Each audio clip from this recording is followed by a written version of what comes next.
Dragon is in countdown. Falcon 9 is in startup.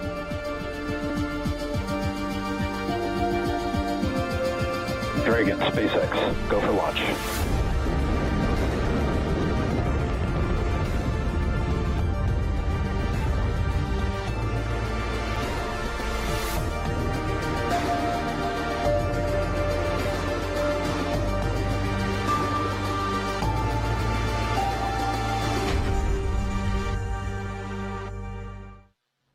We are just under 22 minutes from liftoff of this Falcon 9 rocket for NASA's and SpaceX's 24th commercial resupply services mission to the International Space Station. The Dragon spacecraft will fly about 6,500 pounds of science, supplies, and holiday treats for the astronauts on board. Happy holidays, everyone, and thank you for joining us for this live launch coverage of CRS-24. I'm Megan Cruz. Today's liftoff is scheduled for 5:07 a.m. Eastern Time from Launch Complex 39A here at Kennedy Space Center in Florida.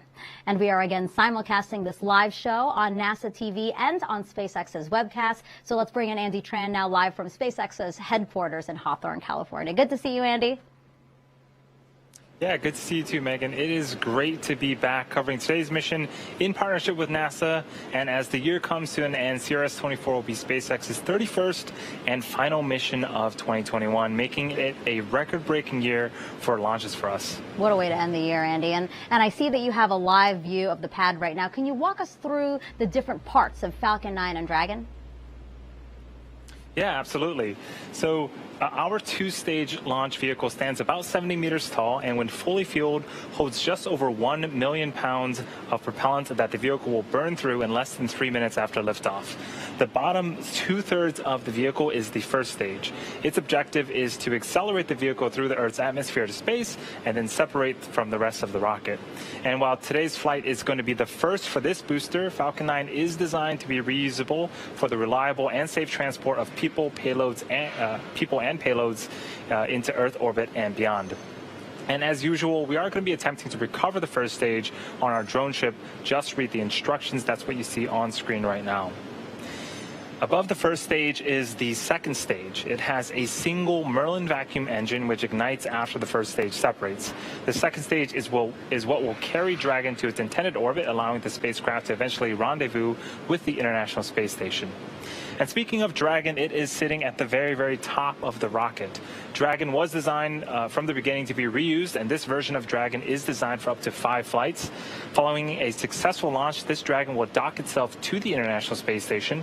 It will join another Dragon capsule that's already attached, Capsule Endurance. This is the one that launched Crew 3 astronauts last month. So that was a quick rundown of our launch vehicles. I'll send it back to you, Megan. Thanks, Andy. And in addition to SpaceX, NASA teams both here in Florida and in Houston are monitoring this mission. Let's go to Joshua Santora here at Kennedy first. Joshua, you're listening in as the launch team considers things like weather and safety, right?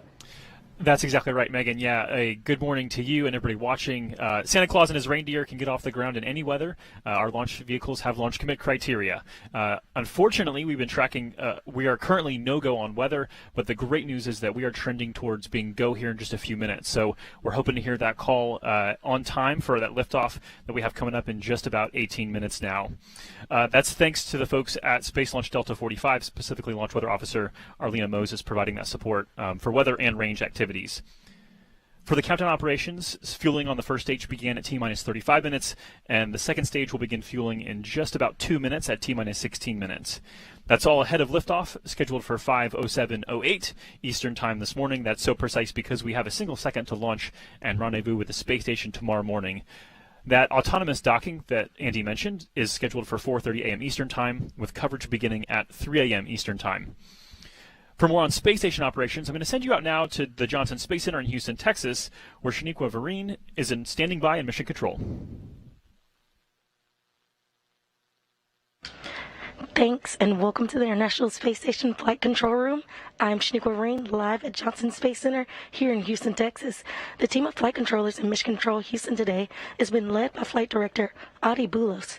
Teams here in Mission Control will really jump into action tonight into early Wednesday morning as Cargo Dragon approaches the International Space Station.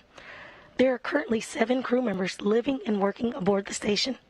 Expedition 66 consists of NASA astronauts Tom Marshburn, Raja Chari, Kayla Barron, and Mark Vandehei. Roscosmos cosmonauts Pyotr Dubrov, Anton Skleplarov, and Matthias Maurer of the European Space Agency.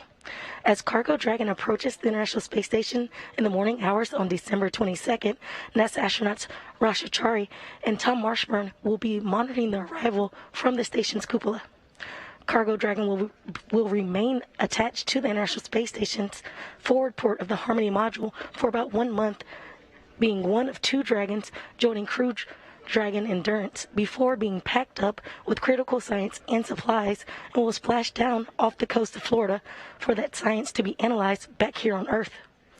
Everything's still a go from here in Mission Control Houston, and we're looking forward to welcoming another vehicle to the International Space Station.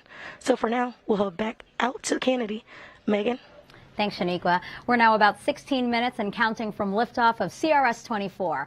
On board are more than 24 science experiments. Here's a quick sample of some, including technology that could one day help wounds heal faster.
And you saw in that video that college students are sending experiments to the orbiting lab. And I have 2 of them here with me today. This is Swati Ravi from Columbia University, as well as Caitlin Harvey from the University of Idaho. Good morning to you guys. Good morning. So talk to me. I know that between your 2 universities, 18 students are sending 2 experiments to space. Can you tell me about yours, Swati? Absolutely. So we're sending up 2 different bacteria that are commonly found in spaceflight environments and also the cause of some previous astronaut infections.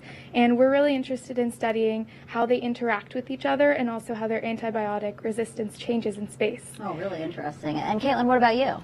Yeah, so for our experiment, we're looking at how effective different bacterial resistant polymer coatings are on high contact surfaces in microgravity, because we already know how they behave on Earth, so we want to compare those. Yeah, it sounds like both of your experiments have to do with studying how bacteria grows in space. Why is it that you guys wanted to hone in on that? Yes, so bacterial resistance is a real problem both in space and here on Earth, and so for us it's important to study bacteria because for long-term future space flight, it's important that we keep astronauts safe and healthy. And even here on Earth, the World Health Organization has flagged antibiotic resistance as a really important challenge for us to solve. Right, yeah, and you hit the nail on the head, you know, as these missions get longer and longer when we think about Mars. So, and you know, this is all possible through NASA's Student Payload Opportunity with Citizen Science, or SPOX program. Can you tell us what you think about the fact that NASA is investing in STEM and creating this opportunity for you guys? Yeah, I mean, I think it's an excellent incredible opportunity, honestly, once in a lifetime.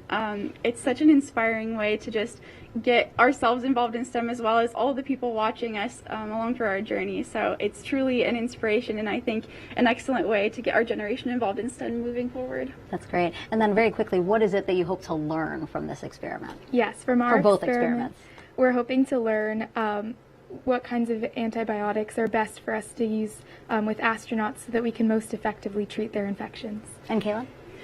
We're just looking at potentially reducing the contact risk of exposing yourself to bacteria. So learning how these polymer coatings work in different environments and then applying that to reduce bacterial infections. That's great. Good luck, guys. Thank you so much for joining us, and congratulations to have this opportunity even. Thank you. Thank you so much. And now let's kick it back over to Andy. Andy, CRS-24 is the final launch in a very, very busy year for you guys. Yeah, as the year comes to an end, today is going to be marking the 31st launch of 2021 for SpaceX and the 5th flight of Dragon to the International Space Station this year, following the launches of Crew 2, Crew 3, and cargo resupply missions 22 and 23. It's the most launches, along with the most visits to the station we've ever attempted in a given year. To give a bit of history, Dragon has been flying for 11 years now and made its debut in 2012 as the first private spacecraft in history to visit the International Space Station. Since then, it's made 28 trips to and from the orbiting lab.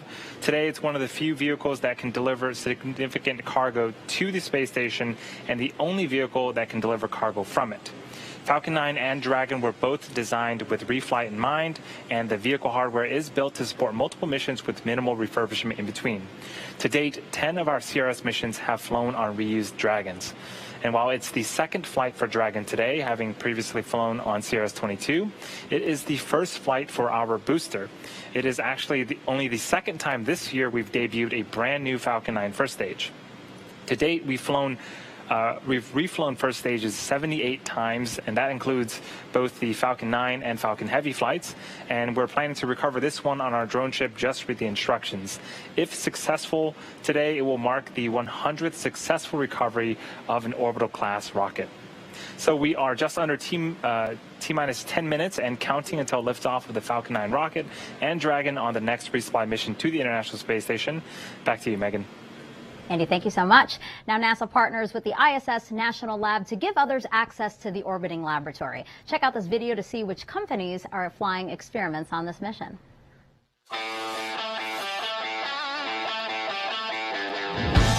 The International Space Station is an incredible research facility that allows investigators to conduct research and technology development in ways not possible on Earth.